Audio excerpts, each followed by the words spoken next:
Good evening, everyone. My name is Meredith Toohey, and I'm a Nutrition Education Manager at the American Nutrition Association, the ANA.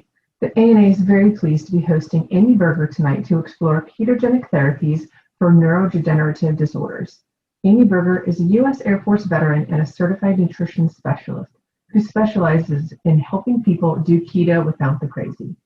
She has a master's degree in human nutrition and writes about a wide range of health and nutrition-related topics such as insulin, metabolism, weight loss, diabetes, thyroid function, and more. She has presented internationally on these issues and is the author of The Alzheimer's Antidote, using a low-carb, high-fat diet to fight Alzheimer's disease, memory loss, and cognitive decline, and The Stall Slayer, 7 Roadblocks to Keto Fat Loss and What to Do About Them. Welcome, Amy. Well, everyone, thank you for giving us your time today. I appreciate your interest in this topic, and I hope I can deliver something that will be helpful for you in your practices and potentially even in your own personal lives. Let's see. If I have any conflict of interest, it's that I am the author of a book called The Alzheimer's Antidote, which is about using a low-carb or ketogenic diet as a nutritional strategy for Alzheimer's disease, and I do receive royalties from that book. All right. Let's get into things. Why should we be looking at alternative therapies or new therapies for neurodegenerative and neurological disorders? Well, the sad reality is this is the standard of care, right? Take your meds and say your prayers. There's really not a lot of optimism. There's not a lot of effective approaches for people afflicted with these illnesses. So is there something better that we can offer these people? Is there something with some potential? So why should we look at ketogenic therapies specifically, or not even just ketogenic therapies, but why should we be looking at any type of alternative compared to the conventional pharmaceutical route that people have now? Well, first, the conventional treatments are lackluster, and that is putting it nicely. They're ineffectual. There are treatment-resistant cases. So even for people where the drugs are effective, there are some people for whom they're not effective. And then there's a decline in efficacy of those conventional treatments. So in someone who starts out on a particular drug or drug cocktail, it works at first, but it kind of stops working over time. And then what do? Pharmaceutical side effects. To use Parkinson's disease as one example, side effects, because of the way the Parkinson's disease drugs interact with the dopamine signaling system, some Parkinson's disease drugs come with increased risk for compulsive and risk-seeking behavior like compulsive gambling, compulsive shopping, risky sexual behavior.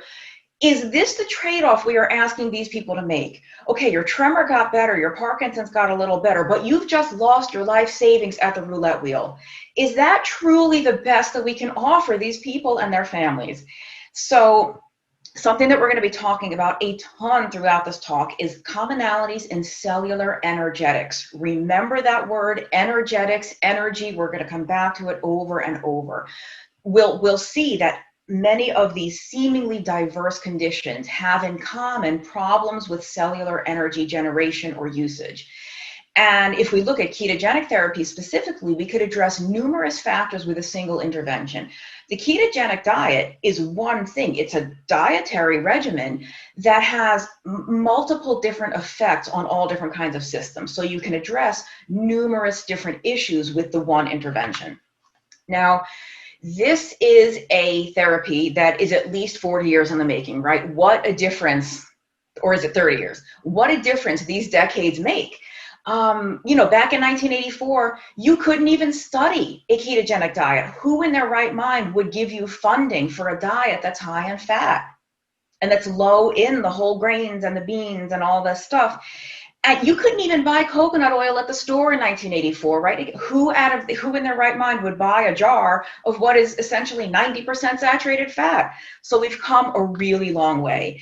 So it's over 40 years in the making, not just 30 years. And I think that Dr. Robert Atkins, bless his soul, is completely incorrectly maligned. Even within today's modern ketogenic community, his name is not really as respected as it should be. But, this way of eating, this very low carb, higher fat nutritional therapy has gone from a weight loss diet, a very popular weight loss diet, to a life-saving, life-changing medical therapy.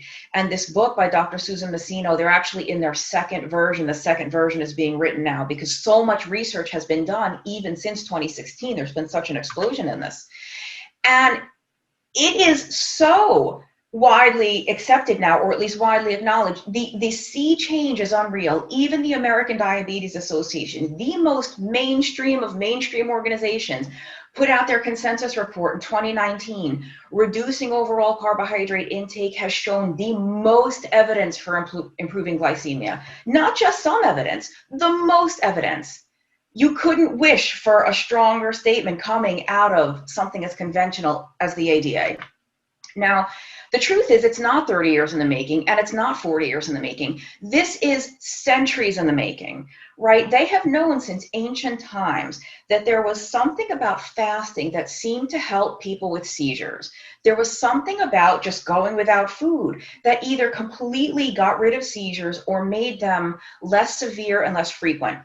And it was discovered in the 1920s that you could get the same effect of fasting by just restricting carbohydrate. So you could get the metabolic and neurological benefits of fasting without having to fast. Because no matter how effective fasting is, at some point you have to eat. So you could get the same effect just by restricting the carbs. There was something unique about carbohydrate restriction. So at this point here in 2020, we have very well substantiated, published, peer-reviewed research on ketogenic diets for everything you see on this slide. And so the reason I say substantiated is this is the stuff we have a pretty good depth of research on. Type 2 diabetes, even type 1, you can have massive improvements in glycemic control, and these patients, of course, will always need insulin, but they can greatly reduce the amounts of insulin they need, and the less insulin they use, the less volatility they have in the blood glucose. Obesity, I'm sure just about everyone watching knows right now that carbohydrate restriction, be it a strict ketogenic diet or just a lowish carb diet, very helpful for weight loss, metabolic syndrome, PCOS, the whole 9 yards. Now we've got a lot of emerging support and patient anecdotes on using keto for everything you see here. And I say emerging evidence because for most of these, there are published studies, but it's not quite as robust as the research we have for those previous conditions. But, many of these, it's really amazing what this way of eating can do. And believe me, I know, being immersed in the keto and low carb world myself, I know that we start to sound like kooks. We start to sound like crazy people and like snake oil salesmen. But the real truth is this way of eating is so effective for so many different things, and we can't unsee what we've seen. We can't unlearn this. But we know you really do start to sound like a kook. Oh, you have gout, have you tried keto? You have migraines, have you tried keto? For whatever condition somebody may be dealing with, we want them to try keto, right? Because there's that saying, when all you have is a hammer, everything looks like a nail. And it's true, but I'm going to quote Dr. Jeff Volek, a pretty well-known researcher in the keto world. Keto is a really big hammer, and there are a lot of little nails out there. So I wish I could steal that line and take credit for it myself, but it wasn't me, but it's brilliant enough that I like to share it. So I got to blow through this real quick because I am going to go over the time, but I'm sure that most of you watching are well aware of the difference between nutritional ketosis, dietary ketosis versus pathological, dangerous diabetic ketoacidosis. But just in case anyone has a little confusion, I'm just going to go through this quick. So what is ketosis? It's just a metabolic state where the predominant source in the body of fuel in the body is fat. The predominant fuel is not actually ketones, it's fat, and ketones are produced as a byproduct of metabolizing fat. So when you are oxidizing a lot of fat, breaking down a lot of fat, some of that fat is burned, some of it is converted into ketones, and the ketones themselves are a fuel source. And there's a lot of different ways to get into ketosis or to produce ketones. We're going to come back to that at the very end. The easiest way, I guess the most effective way, is fasting, but if you don't want to fast and you like to eat food, the easiest way to induce a ketogenic state is by cutting way back on carbs. It is different from ketoacidosis. Just because they both have keto in the name, don't confuse these. When you are in nutritional ketosis, your blood glucose is normal, the blood pH is normal, there's nothing harmful about it. When you have the ketoacidosis, typically the blood sugar is through the roof and the ketone levels through the roof. The blood is acidic. And in dietary ketosis, the ketone level never really comes anywhere near close to acidosis levels. And the state of nutritional ketosis, the sort of biochemical hormonal state, induces numerous cellular energetic changes. Energy, energy, energy. Okay, whew.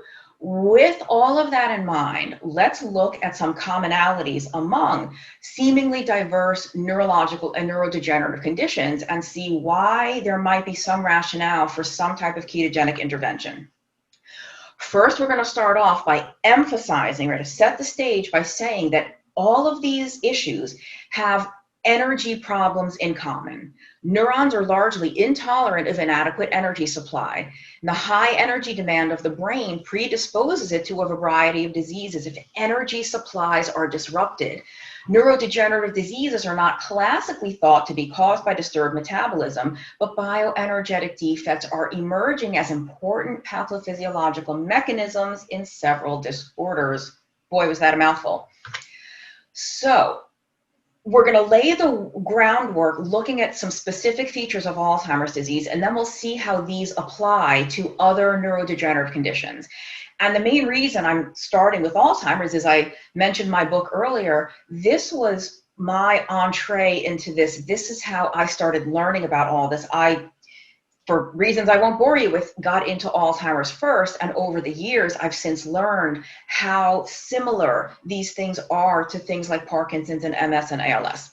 So they now, and I normally give an hour-long talk just on Alzheimer's, so you're going to get the hour-long Alzheimer's talk in like the next 4 slides, 4 or 5. They regularly refer to Alzheimer's disease now as type 3 diabetes, diabetes of the brain, or you'll hear the phrase brain insulin resistance. And where this comes from is that the predominant malfunction, if you will, in the brain of somebody with Alzheimer's disease is that neurons in affected regions have lost the ability to metabolize glucose. They are no longer taking up and using glucose for fuel. It is basically an energy shortage. It's a fuel crisis in the brain, and as a result, these neurons are starving to death. Alzheimer's disease is a metabolic problem, and by metabolic, I mean it has to do with the way the brain uses energy. So they did a PET scan study. This study happens to be from 1994. This is not new. If you're around my age, 1994 sounds like it was last week, but it was actually a couple of decades ago now, wasn't it? The predominant abnormality in late onset Alzheimer's is up to a 45% reduction in cerebral glucose utilization. Now, if your brain is using 45% less glucose than a healthy person's brain, don't you think you might have some cognitive impairment? Don't you think you might have some memory problems? It's now, oh, and I should mention all of the references are on the slides, but if anyone would like these studies or has further questions, my contact information will be on the last slide. Don't hesitate to reach out and contact me. It's now widely acknowledged that brain hypometabolism accompanies Alzheimer's. Hypometabolism, hypo, little metabolism, energy, not enough energy. A prominent and well-characterized feature of Alzheimer's is progressive region-specific declines in the cerebral metabolic rate of glucose. Now let's parse this one out a little bit because it's important and it's going to apply to some of the other conditions we'll look at. It's progressive, right? Nobody wakes up all of a sudden with severe Alzheimer's disease. It starts mildly, they actually call it mild cognitive impairment, and it gets worse over time. It's region-specific, meaning that at first, it's only certain areas of the brain that are affected. This is why you might, have poor word recall, you might become a little bit forgetful, but you can still bathe yourself, personal hygiene is not a problem. What they call the activities of daily living are not really affected yet. It's only over time, as it becomes so severe and widespread, that's when it kind of overtakes the whole brain. Reductions in cerebral glucose metabolic rate are associated with increased Alzheimer's risk and can be observed years before dementia onset. This thing, it's in red for a reason. This might be the most important part of this entire talk. The reduced brain glucose metabolism is observable, measurable in people by PET scan as young as their 30s and 40s. Right, Alzheimer's disease is no longer a disease of elderly people. They used to joke and call it old-timers disease. They can see this decline in brain glucose use, again, in people as young as their 30s and 40s. But when people are that young, they're still healthy and robust enough that the brain is compensating. Even though the brain is already using less energy, they have no signs and symptoms of cognitive problems. It's only when the problem has gone on for so long and it becomes so severe that you can't compensate anymore. That's when you start showing signs and symptoms. But by the time that happens, this disease process has been in place for years and sometimes decades. And I think that's why it's so hard to address. It's so hard to turn around and make a dent in this condition, because by the time you even get diagnosed, it's actually really, really severe. I don't think there's any such thing as mild cognitive impairment. There's nothing, if you have cognitive impairment, there's nothing mild about it, in my opinion. Now, as much as I love the phrase type 3 diabetes, because it immediately hammers home like, oh, maybe this is a glucose problem, there's a huge issue with how we diagnose type 2 diabetes I was going to say in America, but it's everywhere, I think. It is only diagnosed by looking at blood glucose, whether that's a fasting glucose, a hemoglobin A1C, or the response to the oral glucose tolerance test. It is only based on glucose. And there are millions, without exaggeration, millions of people right now who have a normal blood sugar, totally normal A1C, but sky-high insulin. In fact, the blood sugar is only normal because the very, very elevated insulin is keeping that glucose in check. And this chronic hyperinsulinemia is a major, major driver of so many chronic health issues that people have, and they're totally unaware because nobody ever measures insulin. And we owe a huge debt of gratitude to this man, Dr. Joseph Kraft. This is his book, Diabetes Epidemic in You. If you've never heard this before, this issue of the normal glucose with very high insulin, you have to read this. It's a very skinny little book. You could read it in 90 minutes. It's a dynamite book. And Dr. Kraft is the one who uncovered the scope of this thing. He gave people oral glucose tolerance tests, but it's actually now called the Kraft test. It's the OGTT with insulin. So instead of just testing blood sugar, they test blood sugar and insulin. And instead of, it's normally a 2-hour test, they extend it to 5 hours. That's the Kraft test. And that's how he discovered this staggering scope of the number of people that have been totally normal sugar, insulin through the roof. Far too many people are told your blood sugar's normal, don't worry. And this applies whether somebody is overweight, not overweight, normal BMI, normal fasting blood sugar, even normal fasting insulin, because many of you probably have clients or patients whose fasting blood sugar might be normal all the time, but when they eat a meal, especially a meal high in carbs, now the blood sugar is going to skyrocket, and maybe it stays high for most of the day.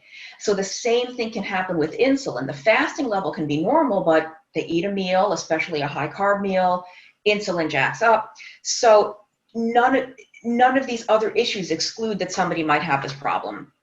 He called it occult diabetes. Occult means hidden. The diabetes, meaning the high blood sugar, is hidden by the high insulin.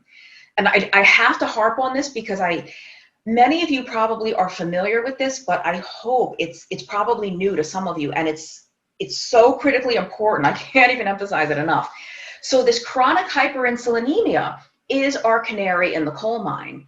The first thing to happen is the high insulin. Risk of Alzheimer's doubled. So they did a prospective study. Risk doubled in 39% of their study sample that had hyperinsulinemia, and it was highest in people without diabetes. This is Dr. Kraft's work in action here. Alzheimer's risk doubled among people that had high insulin but normal glucose. Insulin resistance may be a marker of Alzheimer's risk associated with that reduced cerebral metabolic rate of glucose and subtle cognitive impairments at the earliest stage of disease, even before the onset of the cognitive impairment. Again, so critically important. The memory loss and the cognitive decline and the personality changes that you see in Alzheimer's are the symptoms. Memory loss is not the disease. The disease is the metabolic problem. The disease is the brain fuel shortage, and it is specific to glucose, and it appears to be secondary to chronically high insulin. So the first dominoes to fall in this disease process are the chronically high insulin and the reduced brain glucose use. The memory impairment, the cognitive decline, comes later. Remember, this metabolic stuff happens years before it gets so bad that then you start to have memory problems. And this association now between metabolic syndrome, which is driven, it's basically chronic hyperinsulinemia is what metabolic syndrome is. The association between that and cognitive impairment is so strong now that researchers have coined the phrase Metabolic-Cognitive Syndrome. And this is just to show you some papers. I'm not making this stuff up. Do you guys know that the humor writer Dave Barry is not making this up. Amy Berger is not making this up. The Metabolic-Cognitive Syndrome, the insulin-resistant brain state. So, with that in mind, let's kind of shift focus to some of the other conditions and see what they all have in common. So this neuronal hypometabolism that's specific to, it's a glucose shortage, seems to appear in many of these disorders. Mitochondrial dysfunction, increased oxidative stress. Oxidative stress gets a bad rap, I think, in the nutrition world. Right? Oh, oxidation, da, da, da. Oxidation is an essential thing. It serves a signaling function. It induces, normal, healthy apoptosis cell death. So you don't want to have no oxidation. And you couldn't. I mean, the running of the electron transport chain that keeps you alive generates reactive oxygen species. But what we don't want is so much of that it overwhelms the cell's capacity to neutralize those free radicals and repair. We often see chronic hyperinsulinemia, and we'll come back to this a lot. Neuronal atrophy. That neuronal atrophy is secondary to the energy shortage, something that happens in Alzheimer's disease. So you know what a neuron looks like. If you don't, it's right there on the bottom right of the slide. When it takes energy just to maintain that shape, right? Just to maintain that specialized shape requires ATP energy. So when the cell is starting to run low on energy, it's not metabolizing glucose properly anymore. In order to conserve energy, to keep the cell itself alive, to keep the cell body viable, it actually sucks in the axons and dendrites, like a vacuum with a retractable cord. So instead of those synapses, those beautiful neuronal connections of this, those projections get sucked back, and now we have this. Those cells are no longer communicating with each other, right? No wonder you have memory loss. No wonder you have behavioral disturbances. Or if it's a motor neuron, no wonder you are not able to get up and walk like normal. No wonder you have balance problems and coordination problems. So we see cellular malfunction. There's a biochemical adage, structure determines function. If the structure of your cell is getting, is malfunction. I mean, if the structure is not the proper structure, you're not going to have the proper function. In the end stage, we have neuronal death. It doesn't happen right away, the very end stages. So why does any of this matter? What is the big deal about energy in the central nervous system and the brain? Well, for some of the things on this slide, we just need ATP from wherever we can get it, from glucose, from fatty acids, from ketones, from alcohol, from anything. We just need ATP. But some of these functions can only be done by glucose. So while we need energy from anywhere, we do require actual glucose in some way. I just mentioned that in order to even maintain the proper shape of the neurons, we need energy. To have neuronal communication, to send out a nerve impulse takes energy. Maintaining the ion gradient, you know how that electrochemical balance of the cell membrane, you've got sodium and potassium and magnesium ions going back and forth all the time, that the sodium potassium pumps, it takes energy to pump that stuff over the membrane. Glucose is used in neurotransmitter synthesis. It's also a building block for certain compounds that have to be made in the brain because they don't cross the blood-brain barrier. So glucose can cross, and then the brain makes these things out of glucose. So you can see that if there's a shortage of energy in the brain and nervous system, bad stuff's going to happen. Let's take a closer look at Parkinson's disease. Dopaminergic cell loss occurs in early Parkinson's disease, with more than 50% of putamen dopaminergic terminals having been lost before clinical diagnosis.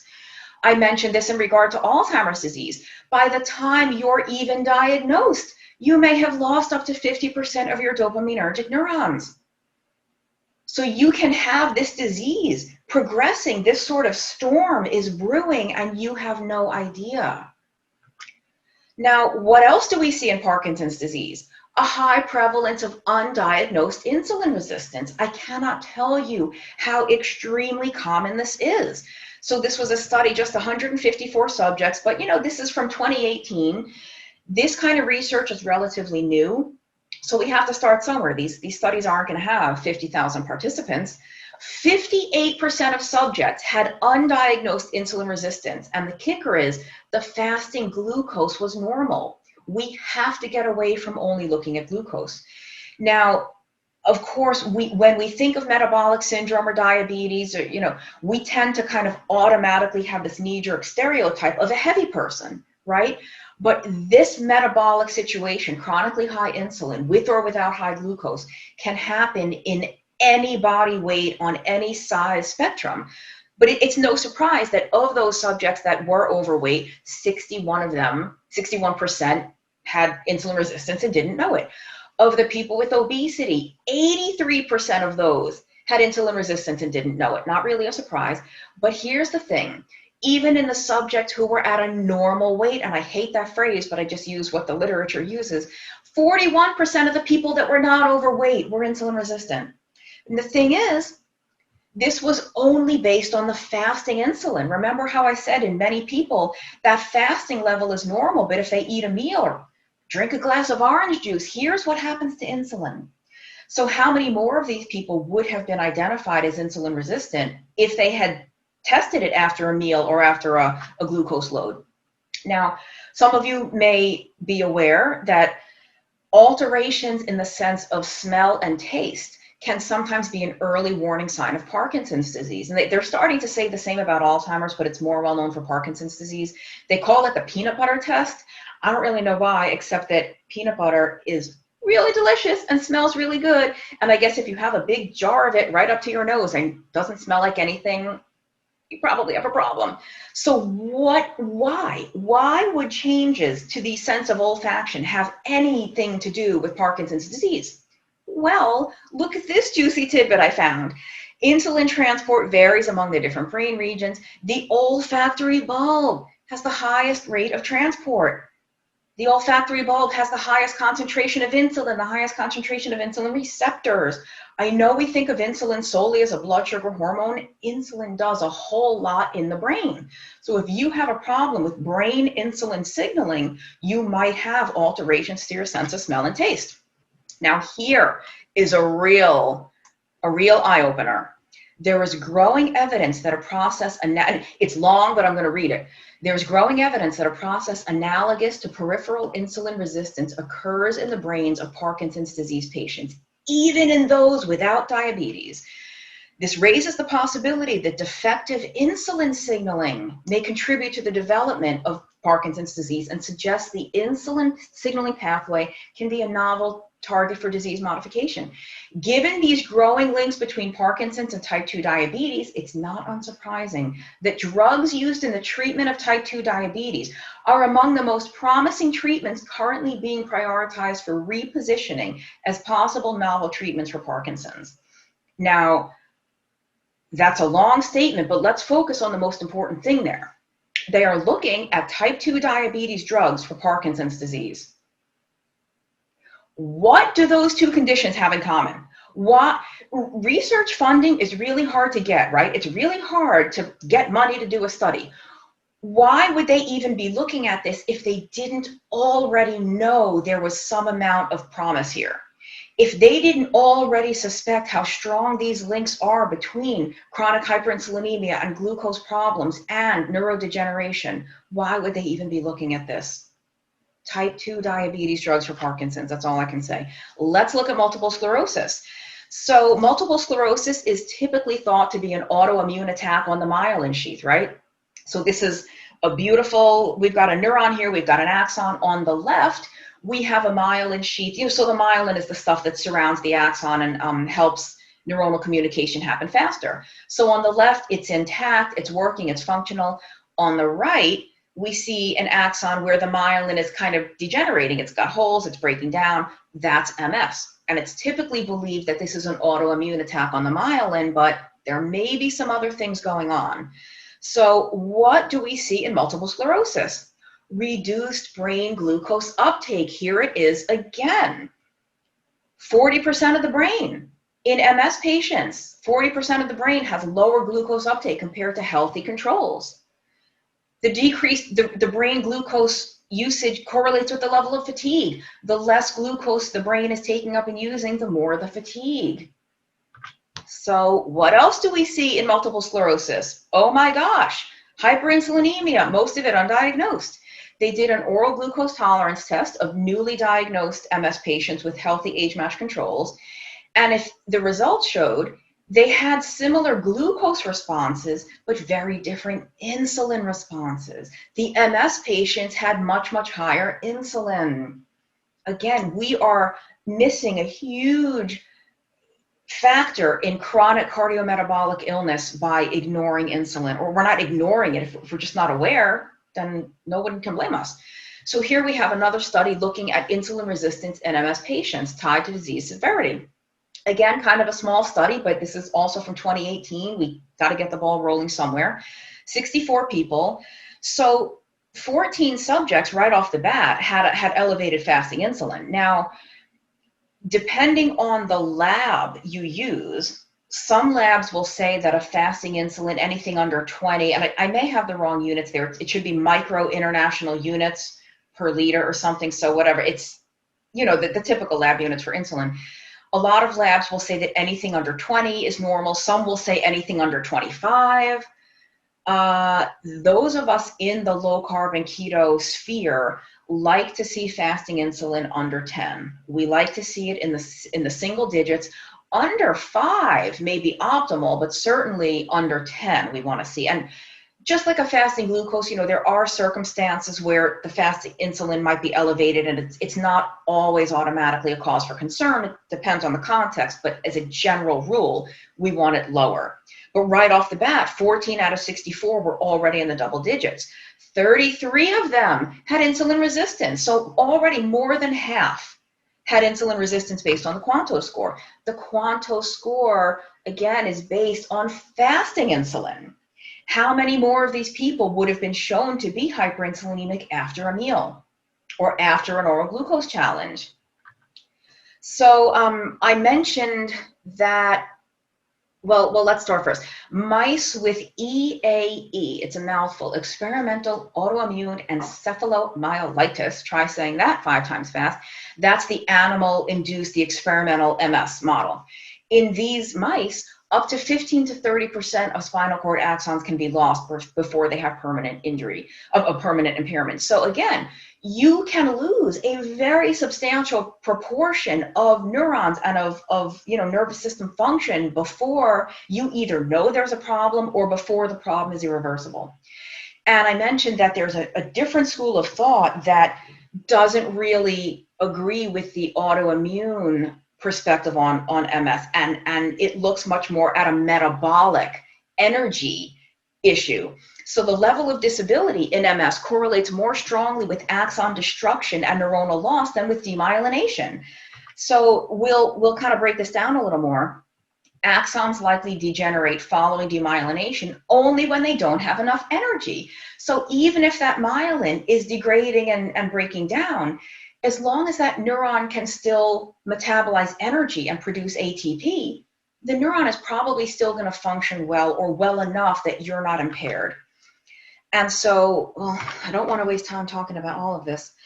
In axons that are resistant to degeneration, they have increased energy. They are functional mitochondria, the no problem producing ATP. In the axons that do degenerate, the mitochondria are said to be dysfunctional because they're not generating energy.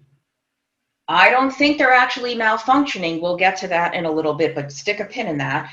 I think the mitochondria are engaging a very elegant self-protect mode. We'll come back to that. So I'll blow through this real quick. There's a lot less known about ALS and Huntington's with regard to the metabolic side of things, but certainly they also see dysregulation of energy metabolism. Energy is the primary determinant of neuronal viability. These are all cellular energy problems. So we'll get into the keto side of things now. While the mechanisms through which the ketogenic diet works remain unclear, there's now compelling evidence that efficacy is related to the normalization of aberrant energy metabolism, right? The concept that many of these neurological conditions are linked to energy dysregulation could provide a common research and experimental therapeutics platform from which the course of several neurological diseases could be favorably influenced by dietary means. Remember when I said, because they have all of these commonalities, if keto or any intervention for that matter addresses that problem, then you could use that intervention to potentially benefit many of these conditions, right? If you address the thing they have in common. So even though that slide said the mechanisms of action are unclear, they're kind of not unclear. Somebody should play the Jeopardy music now. Do, do, do, do, do, do, do. I'm not much of a singer, so I'll spare you, but you know, that's like, how much time do we have? These are only the 16 mechanisms we know about so far. These are only the ones that have been identified so far. How many do we not even know about yet? Here's the thing though. We've talked about how all of these conditions seem to have at least some relation to impaired neuronal glucose metabolism. So if there was nothing else on this slide but number one, if there was literally only one thing on the slide, this would be rationale enough to try keto, especially because, like I said in that early on slide, the conventional treatments are completely disappointing. Ketones, and fatty acids for that matter, are an alternative fuel to glucose, right? If these cells are having trouble metabolizing glucose, maybe we can give them something else. Maybe we can provide these otherwise starving, struggling neurons with some other kind of fuel. Now, depending on how familiar you are with ketogenic mechanisms, compare molecule for molecule, you get more ATP from fats and ketones than you do from glucose. So if you have an energy shortage, why don't we use the sources of energy or the energy substrates that generate the most energy? To the extent that chronically high insulin and or hyperglycemia are causing any of these or exacerbating them, let's correct that too. Many of you are probably already using low-carb or ketogenic diets in your practices, so you know this is dynamite for lowering blood sugar. Even the ADA said it, right? Dynamite for lowering insulin. Ketones and fatty acids, for lack of a better word, are cleaner burning fuels. They induce fewer reactive oxygen species. Mitochondrial biogenesis is an effect of the ketogenic diet. If these are, and what are mitochondria?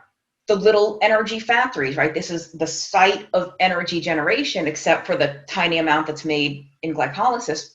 The majority of energy is made in the mitochondria.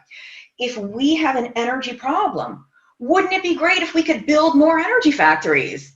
Well, that's what mitochondrial biogenesis is.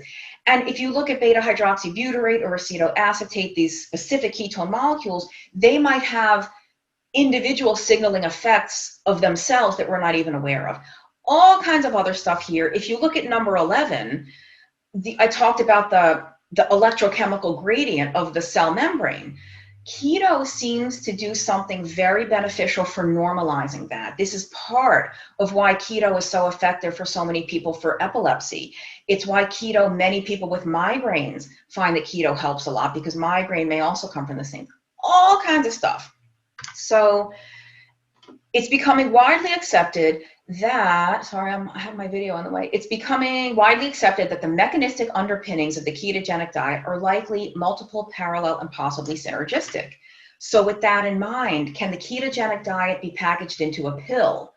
At this state, given our state of knowledge, the likely answer is no. Because show me a pill, show me one pill, one drug, one surgery, any kind of monotherapy that can do all of this.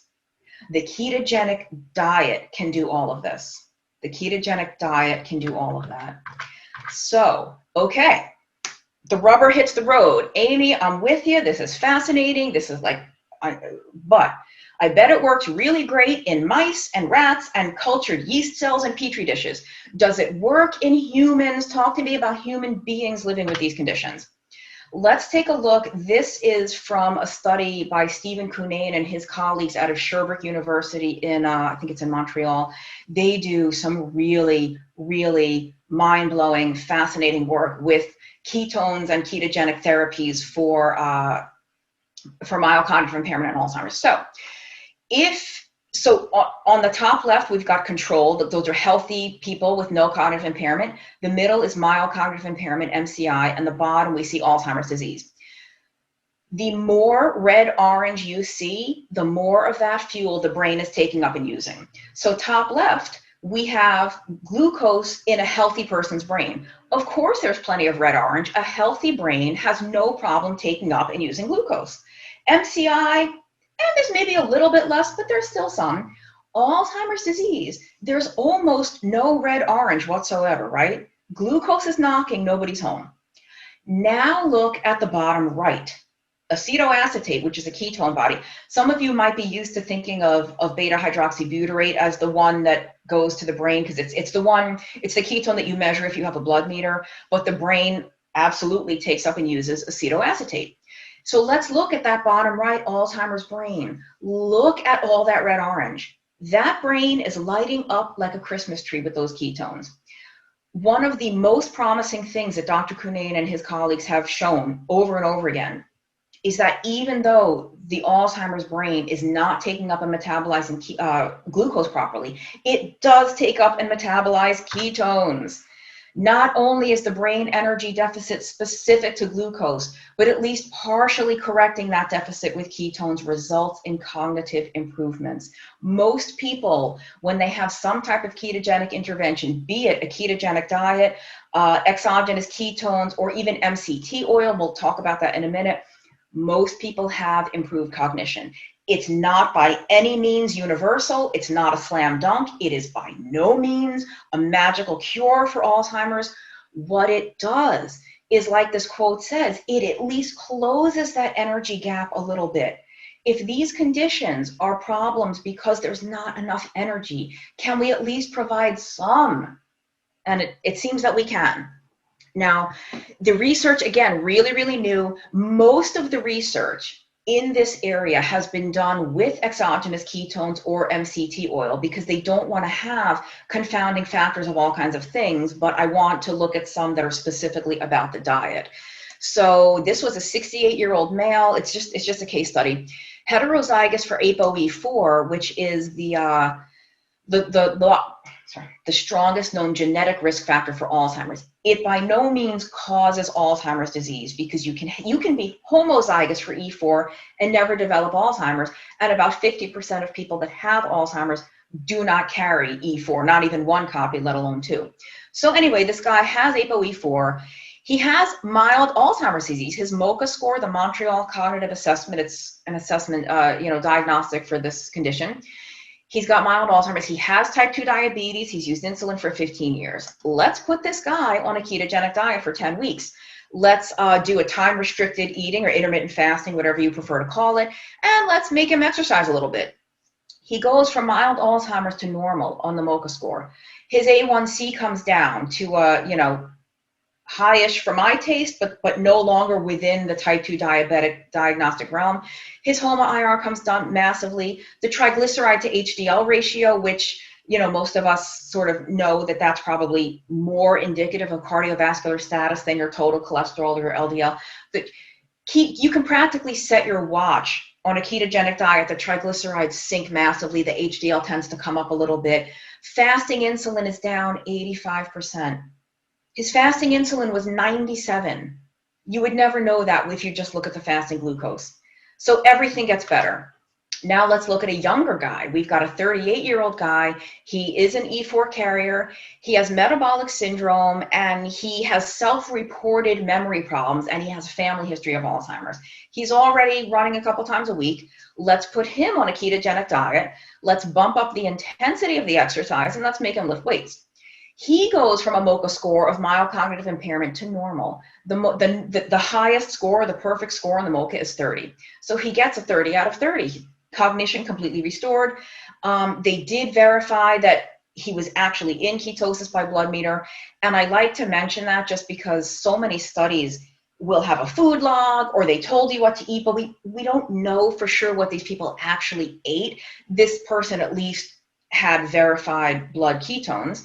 And he had major improvements in metabolic syndrome. Let's look at what happened to this guy. HOMA-IR down by 58%. Triglyceride to HDL down 77%. He lost a little bit of weight, 14% weight loss. Triglycerides down 71%. But here's the thing. Let's emphasize again the bottom left. He goes from mild cognitive impairment to a perfect 30 out of 30. This is not a coincidence. Please hear me. This is not a coincidence. When you improve the metabolic syndrome, you improve the metabolic-cognitive syndrome. These things are not unrelated. Now let's see what happens in Parkinson's disease. Let's compare a low-fat diet to a ketogenic diet. So it's 8 weeks. There are some shortcomings. It's mostly male, mostly Caucasian, but the male to female ratio in Parkinson's, it seems to affect males more anyway. Again, we have ketosis confirmed by blood readings. The UPDRS is the Unified Parkinson's Disease Rating Scale. So both groups improved, except the ketogenic subjects improved much more, or much more in the non-motor symptoms. They had a 41% improvement in non-motor symptoms compared to 11% for low fat. So I'm not anti-low fat. I'm not one of these keto zealots who thinks that keto is the only way. A low-fat diet helped. The ketogenic diet just seemed to help more. And if you know anyone living with Parkinson's disease, sometimes the non-motor symptoms can be far worse than the tremor or than the unsteady gait. The non-motor symptoms include things like you see urinary incontinence, fatigue. They have cognitive impairment, depression, hallucinations. And the fact is, the ketogenic diet actually did improve the motor symptoms more as well, but it wasn't statistically significant. So I'm going to skip because I don't want to use too much time. Let's look at what happens in multiple sclerosis. We've got a pilot study of keto. I know it's hard to see, but hopefully I can send you the slides or something if you want to look more in depth. But basically, we have improvements in most things here. We've got, a decrease in the insulin. And again, if you look at the baseline insulin, it's in the double digits. Now, this is the mean, of course. So some people were lower, some people were higher. The A1C comes down just a little bit. Triglycerides, like I said, you could set your watch by it. They come down a lot. The HDL goes up a tiny bit. Ooh, what happened to those pesky other lipoproteins? That pesky LDL has gone up. The pesky total cholesterol has gone up. I'm not a cardiologist. I will just sort of let you in on the fact that the relevance of total cholesterol and LDL in terms of being independently indicative of anything to do with cardiovascular risk is a very controversial, hotly debated topic right now, especially within the low-carb community. Because most people that go on a low-carb or ketogenic diet will see the total cholesterol go down, the HDL go, and the LDL go down. But there are some people who see a rise. Some people see a very large rise. And it's unknown yet what the implication of that is. Most of us think, and again, I'm not a cardiologist, but most of us think metabolically speaking, when your blood sugar is much better, your insulin's much better, inflammation's much better, the triglycerides are down, the HDL is up. Every single measurable thing has gotten better except your LDL has gone up. Does that mean anything? We don't know yet. The jury's kind of out. But I just want to point out that we had that pesky LDL go up, but look what went down. The depression score goes down in these patients with MS. On the right, the fatigue level goes down. So now I titled this talk Ketogenic Therapies for Neurological and Neurodegenerative Disorders. And there's a reason. There's a reason I didn't call it ketogenic diets. Because under the best of circumstances, in young, healthy people that want to do keto just to do it, it can be hard enough to stick to, right? Or for people that really have severe obesity, severe diabetes, something they know would respond really well to keto, it can be hard to do it. You know, not everybody, I can't understand these people, but not everybody loves a fatty ribeye steak or blue cheese. You know, some people prefer lower fat foods. So now, how hard is it going to be to get somebody with cognitive impairment to do this diet? You know, especially in the later stages, these people can be belligerent, they can be violent sometimes. And so they're not going to understand, why is my caregiver making me eat eggs and coconut oil? Where's my muffin? Where's my cereal? So what are some other ways that we could give ketones to the brain and to the nervous system? Because we need to give these neurons fuel any way we can. Obviously, a low-carb ketogenic diet is a great way to do it. Fasting can do it, right? If you don't eat carbs, you'll be in ketosis.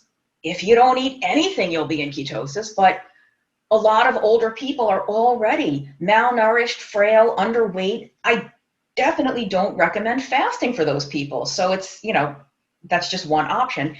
If you exercise hard enough and long enough, you will produce a little bit of ketones just in acute, you know, they won't be there all the time, but exercise can do it even if you're not on a low carb diet. Same thing with coconut oil or MCT oil. I'm sure most of you know, but those medium chain fatty acids are more readily converted into ketones rather than like being stored as body fat or you know, being burned for something else. They are converted into ketones even when you're eating a high carb diet. So you can eat lots and lots of carbs, and if you take some MCT oil, you will still have measurable ketones. And exogenous ketones, if you're not familiar with what these are, they're relatively new to the market. They are typically sold as a powder that you can add to a beverage, and it's beta-hydroxybutyrate. It raises your ketones. So these are ways that you can get ketones without doing a ketogenic diet or fasting. But to the extent that any of these conditions are either caused or exacerbated by the chronic hyperinsulinemia, the glucose instability, this metabolic situation, the exogenous ketones in the MCT oil are not going to correct that. They will give you the fuel. They will provide the ketones for the brain, which we absolutely want. But if we want to correct the underlying problem, we need the diet, or we need something else that's going to have a wholesale metabolic hormonal effect. Just having the ketones from some outside source isn't going to accomplish that. And the analogy I like to use is giving the exogenous ketones without a radical dietary or lifestyle shift is like bailing water out of a leaky boat without stopping to patch the hole. You're just managing the crisis in the short term while you're ignoring the problem. You haven't actually fixed the problem. Now, is there a window of opportunity? I think, you know, I mentioned earlier that by the time you even get diagnosed with Alzheimer's or Parkinson's and possibly MS, the disease is pretty advanced because that metabolic storm was brewing all those years earlier. So it may be that by the time you even know there's a problem, you're kind of in a late stage. So is the timing crucial for the protective effect by the ketogenic diet? There may be some disorders that they're so far progressed and the neuronal dysfunction is so far advanced that no matter what you do, you're not going to have any improvement. So I do think there might be like a point of no return. And so I would say the second somebody gets a diagnosis, why not try this?